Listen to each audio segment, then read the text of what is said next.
Hi friends, அடுத்தப்புறமா என்னென்னு பார்க்கலாம். இப்போ பார்த்தீங்கன்னா நம்ம சேது வந்து குடிச்சிட்டு பிரச்சனை பண்ணிட்டு இருக்கிறதுனால பார்த்தீங்கன்னா நம்ம தமிழ் வந்து அடிக்கிறாங்க.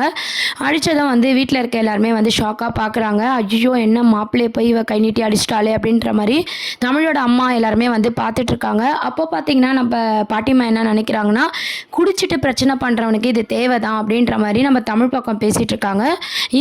இதெல்லாம் பார்த்துட்டு நம்ம ஐஸ்வர்யா இருக்காங்க இல்லையா, ஏய் அப்படின்ற மாதிரி நம்ம தமிழ்கிட்ட சண்டைக்கு போகிறாங்க. யாரை தள்ளி விடுற, யாரை அடிக்கிற அப்படின்னு சொல்லிட்டு, ஏய் உனக்கும் அவ்வளோதான், வெளியே போங்க ரெண்டு பேரும் அப்படின்ற மாதிரி தமிழ் வந்து கோவப்படுறாங்க. ஏன்னா குழந்தை இப்போ தான் பிறந்திருக்கு, குழந்தைக்கு உடம்பு சரியில்லாமல் இருக்குது, இப்போ போய் குடிச்சிட்டு இந்த மாதிரி பண்ணணுமா அப்படின்னு சொல்லிட்டு தமிழோட கோவம் வந்து பார்த்திங்கன்னா எல்லாருக்குமே வந்து நியாயமாக இருக்குது. இருந்தாலும் சேதுவை இப்படி பண்ணது வந்து ஐஸ்வர்யாவுக்கு ரொம்பவே கோவம் வருது.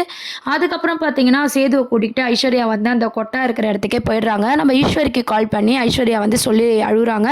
இந்த மாதிரி மாமா வந்து குடிச்சிட்டு பிரச்சனை பண்ணாங்க, தமிழ் வந்து இந்த மாதிரி பண்ணிட்டாங்கன்னு சொல்லி ஈஸ்வரி கிட்ட நடந்த விஷயத்தெல்லாம் சொல்லிட்டு இருக்காங்க. அப்போ ஈஸ்வரி என்ன சொல்கிறாங்கன்னா, இதுவும் ஒரு நல்லதுக்கு தான்.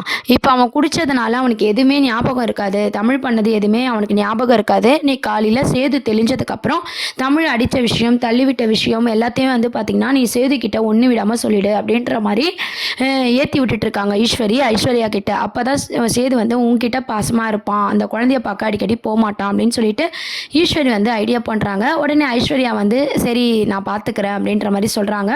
மறுநாள் காலையில் பார்த்திங்கன்னா நம்ம சேது வந்து தூங்கி எழுந்துக்கிறாரு. அப்போ குடிச்சிட்டு பண்ண பிரச்சனை எதுவுமே அவருக்கு ஞாபகம் வரல. உடனே வந்து நம்ம ஐஸ்வர்யா கிட்ட கேட்குறாரு, நைட்டு எதனா பிரச்சனை நடந்துச்சா, நான் எதனா பண்ணிட்டேனா அப்படின்னு சொல்லிட்டு. உடனே ஐஸ்வர்யா வந்து அப்படியே மாற்றி சொல்கிறாங்க, நீங்கள் குழந்தைய பார்க்க போனீங்க, குழந்தையெல்லாம் பார்க்கக்கூடாதுன்னு சொல்லி உங்களை அடித்து தள்ளி விட்டுட்டாங்க உங்கள் முன்னாள் மனைவி அப்படின்னு சொல்லிட்டு ஐஸ்வர்யா வந்து தமிழை பற்றி தப்பாக சொல்கிறாங்க. இதெல்லாம் கேட்டு நம்ம சேது வந்து ரொம்பவே கோவப்படுறாரு. எவ்வளோ திமிரு இருந்தால் எங்கள் அப்பாவையும் ஜெயிலுக்கு அனுப்பிச்சிட்டு என்னையும் கை நீட்டி அடித்து தள்ளி விடுவா, அவளை என்ன பண்ணுறேன்னு பாரு அப்படின்னு சொல்லிட்டு சேது நம்ம தமிழ்கிட்ட சண்டைக்கு போகிறாங்க. உடனே ஐஸ்வர்யா வந்து தடுக்க பார்க்குறாங்க. இருந்தாலும் சண்டைக்கு போகணுன்ற மோட்டிவேட்டில் தான் ஈஸ்வரி பேச்சை கேட்டுக்கிட்டு ஐஸ்வர்யா இதெல்லாம் பண்ணிகிட்ருக்காங்க. சேது வந்து நம்ம தமிழ்கிட்ட போய் சண்டை போடுறாங்க. அப்போது பாட்டிமா எல்லாரும் என்ன சொல்கிறாங்கன்னா, போதும் வாயை மூடுடா, வாய்க்கு வந்தபடி பேசாத, நீ என்ன பண்ண தெரியுமா, குழந்தைன்னு நினச்சி பெட்டை தூக்கி கொஞ்சிற, குழந்தைய வந்து குடிச்சிட்டு குழந்தைய வந்து முத்தம் கொடுக்குற, இதெல்லாம் ஒரு தாயின்றவ கேட்க தான் செய்வா, உன் இஷ்டத்துக்கு நீ ஆடுறதுக்கு இது உன் வீடு இல்லை அப்படின்னு சொல்லிட்டு நம்ம அம்மாச்சி எல்லாரும் பேசிகிட்டு இருக்காங்க. அப்போ வந்து சேது வந்து இது என் வீடு இல்லைன்னு தானே நான் அவமானப்படுத்துறீங்க, நானும் குழந்தையும் இப்போவே இங்கேருந்து போகிறோம், குழந்தைக்கு பால் கொடுத்தது, குழந்தை உடம்பு சரியானதெல்லாம் போதும், நான் இப்போவே இங்கேருந்து கிளம்புறேன் அப்படின்னு சொல்லிட்டு சேது வந்து கோவமாக கிளம்புறாங்க. அப்போ வந்து அழகரை கூட்டிகிட்டு சேது நம்ம ஐஸ்வர்யா வந்து காரில் வந்து கிளம்புறாங்க. உடனே தமிழ் வந்து இவரெல்லாம் திருத்தவே முடியாது, இவரை போய் நம்புறீங்க பாரு, மாப்பிள்ளைன்னு சொல்லிட்டு உங்களை சொல்லணும் அப்படின்னு சொல்லிட்டு தமிழ் வந்து அவங்க அம்மா அப்பாவை திட்டுறாங்க. அதுக்கப்புறம் பார்த்தீங்கன்னா நம்ம சேது பண்ணது தப்பு அப்படின்ற மாதிரி சேதுக்கே தெரியாமல் நம்ம ஐஸ்வர்யா வந்து ஏற்றி விட்டதுனால தமிழ் மேலே இருக்கிற கோவத்தில் சேது வந்து அங்கேருந்து போய்ட்ற மாதிரி காட்டுறாங்க. அதுக்கப்புறம் பார்த்திங்கன்னா வீட்டுக்கு போனதும் வந்து அங்கே நடந்த விஷயத்த வந்து ஐஸ்வர்யா எல்லாருக்கிட்டே சொல்கிறாங்க. ராஜாங்கம் எல்லாருக்கிட்டே சொல்லும் போது அந்த விஷயம் வந்து பெருசாக்குறாங்க. அப்போ பார்த்திங்கன்னா ஈஸ்வரி வந்து ஏற்றி விட்டுட்ருக்காங்க சேதுவை.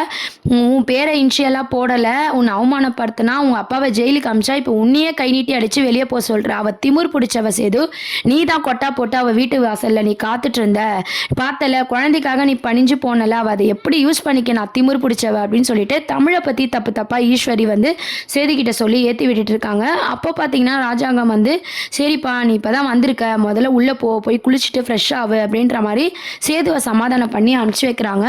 உடனே தாமரை அவங்களாம் என்ன சொல்கிறாங்கன்னா, இதுதான் சாக்குன்னு ஏற்றி விடாதீங்க அப்படின்னு சொல்லி ஈஸ்வரியை வந்து கேட்டுட்ருக்காங்க. ஈஸ்வரி வந்து அந்த சுச்சுவேஷனை வந்து நல்லா வந்து யூஸ் பண்ணிக்கிறாங்க. நம்ம தமிழுக்கும் நம்ம சேதுக்கும் க்ளோஸே ஆகக்கூடாது, இவங்க விரிசல் வந்து பெருசாகணும் அப்படின்னு சொல்லிட்டு இந்த விஷயத்த ஐஸ்வர்யா வச்சு அழகாக வந்து ஈஸ்வரி வந்து மூவ் பண்ணிட்டாங்க. அதுக்கப்புறம் பார்த்தீங்கன்னா தனம் வந்து நடந்த விஷயத்தெல்லாம் வந்து யோசித்து பார்க்குறாங்க. இந்த மாதிரி இத்தனை நாளாக மாமா நல்லா தான் இருந்தார், ஐஸ்வர்யா எப்போ இங்கே வந்தாலோ அப்போ தான் வந்து மாமா குடித்தாரு, அது மட்டும் இல்லாமல் அக்காக்கும் மாமாக்கும் சண்டையாகி இங்கேருந்து போயிட்டாரு, எல்லாத்துக்குமே இந்த ஐஸ்வர்யாவும் அந்த ஈஸ்வரியம் தான் காரணமாக இருக்கும் அப்படின்னு சொல்லி தனம் வந்து யோசிக்க ஆரம்பிக்கிறாங்க. இந்த சின்ன விஷயத்த எவ்வளோ பெரிய விஷயமா ஆக்கி உங்களை கூப்பிட்டு போயிட்டாங்க அப்படின்ற மாதிரி தனம் வந்து யோசிக்கிறாங்க. இதை பாட்டிமா கிட்டேயும் சொல்கிறாங்க. பாட்டிமா வந்து இதுக்கெலாம் ஒரு முடிவு நான் கட்டுறேன் அப்படின்ற மாதிரி பாட்டிமா வந்து யோசிச்சுட்டு இருக்காங்க. அதுக்கப்புறம் பார்த்தீங்கன்னா தனத்துக்கு ஒரு யோசனை தோணுது. இந்த மாதிரி தமிழும் பேசலை, ஆனால் தமிழ் பேசின மாதிரி அவங்க அப்பாவும் சொல்கிறாரு. 2 பேர் சொல்கிறதும் உண்மையாக இருக்கிற பட்சத்தில் இது ஏன் நம்ம ஐஸ்வர்யா பண்ணியிருக்கக்கூடாது, குரலை மாற்றி ஏன் பேசியிருக்கக்கூடாதுன்னு சொல்லிட்டு தனா வந்து யோசிக்க ஆரம்பிக்கிறாங்க. இந்த விஷயத்த நம்ம பாட்டிமா கிட்டேயும் தனா வந்து ஷேர் பண்ணுறாங்க. பாட்டிமா என்ன சொல்கிறாங்கன்னா, ஆதாரம் இல்லாமல் நம்ம போய் எதுவும் பேச முடியாது, ஐஸ்வர்யா மேலே சொல்ல முடியாது, ஆனால் ஈஸ்வரி அந்த மாதிரி பண்ணக்கூடிய ஆள் தான் அப்படின்ற மாதிரி பாட்டிமாவும் வந்து சொல்லிட்டுருக்காங்க. இப்போ என்ன தான் பண்ணலாம் அப்படின்ற மாதிரி சொல்லும்போது கருப்பை பார்த்து பேசலாம் அப்படின்னு சொல்லிட்டு கருப்பு இருக்கார் இல்லையா, அவரை பார்த்து தனா வந்து பாட்டிமா எல்லாருமே போய் பேசுகிறாங்க. இதுக்கு பின்னாடி ஈஸ்வரி ஐஸ்வர்யா இருப்பாங்களோன்னு எங்களுக்கு சந்தேகமாக இருக்குது, இதை கண்டுபிடிக்கணும்னு சொல்லி பாட்டிமாவும் தனாவும் கருப்பு கிட்ட சொல்கிறாங்க. என்கிட்ட சொல்லிட்டீங்கல்ல, அப்போ தான் நான் பார்த்துக்கிறேன் அப்படின்ற மாதிரி கருப்பும் சொல்கிறாரு. எப்படி ஐஸ்வர்யா வாயிலே இந்த உண்மையை கொண்டு வரலாம் அப்படின்ற மாதிரி ஒரு போட்டி நடக்குது, குரலை மாற்றி பேசினா பரிசு தராங்களான்னு சொல்லி கருப்பு வந்து பேசிகிட்டு இருக்காங்க. உடனே சேது வந்து என்ன சம்மந்தமே இல்லாமல் பேசிகிட்டு இருக்க அப்படின்னு சொல்லி அவங்க மாமா கருப்பு அவரை வந்து திட்டிட்டு இருக்காங்க. எல்லாம் சம்மதத்தோடு தான் பேசுகிற மாப்பிள்ள, நீ கொஞ்சம் சும்மா இருன்னு சொல்லிட்டு கருப்பு சொல்லிட்டு இருக்காங்க. இதெல்லாம் இன்ட்ரெஸ்ட்டாக ஐஸ்வர்யா வந்து கேட்டுட்ருக்காங்க.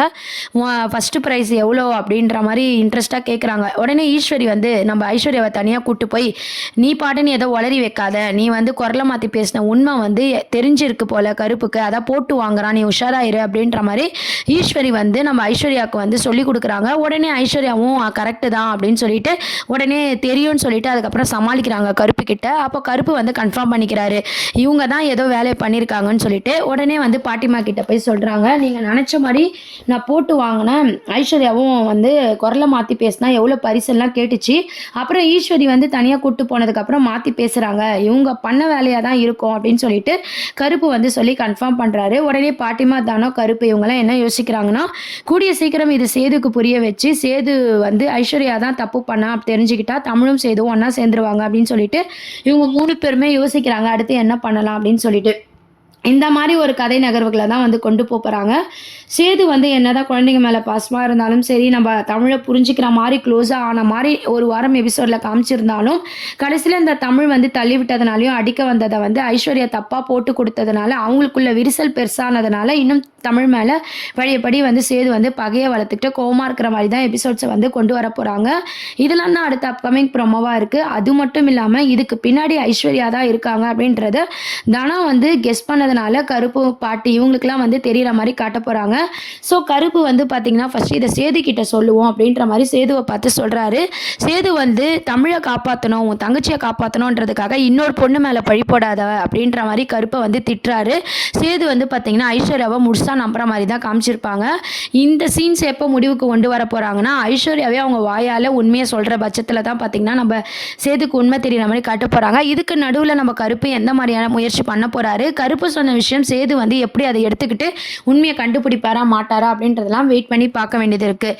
இதுக்கு நடுவில் பார்த்தீங்கன்னா எக்ஸாம்ஸ்லாம் வந்து முடியுது இல்லையா தமிழுக்கு. ஸோ அவங்க ரிசல்ட்ஸ் வருது, அவங்க ரிசல்ட்டில் வந்து ஃபஸ்ட் கிளாஸில் பாஸ் ஆன மாதிரி அந்த ஸ்காலர்ஷிப்பில் வந்து மேற்கொண்டு டாக்டர் பட்டத்துக்கு வந்து நம்ம தமிழ் படிக்கிற மாதிரி ஒரு சூழ்நிலையை வந்து எடுத்துகிட்டு வர போகிறாங்க. அதுக்கப்புறம் பார்த்தீங்கன்னா தமிழும் நம்ம சேதுவும் வந்து இந்த மாதிரி கோவத்தோட அப்படியே தனித்தனியாக இருந்தாலும் இதுக்கு பின்னாடி நம்ம ஐஸ்வரி இருக்காங்க அப்படின்றத வந்து சேது கொஞ்சம் கொஞ்சமாக கண்டுபிடிக்கிற மாதிரி கருப்பு மூலமாக வந்து எபிசோட்ஸ் வந்து மூவ் பண்ண போகிறாங்க. ஸோ இதெல்லாம் தான் அடுத்த அப்கமிங் ப்ரோமோவாக வருது. என்ன ஆக போகுதுன்னு சொல்லி வெயிட் பண்ணி பார்ப்போம். தேங்க்யூ.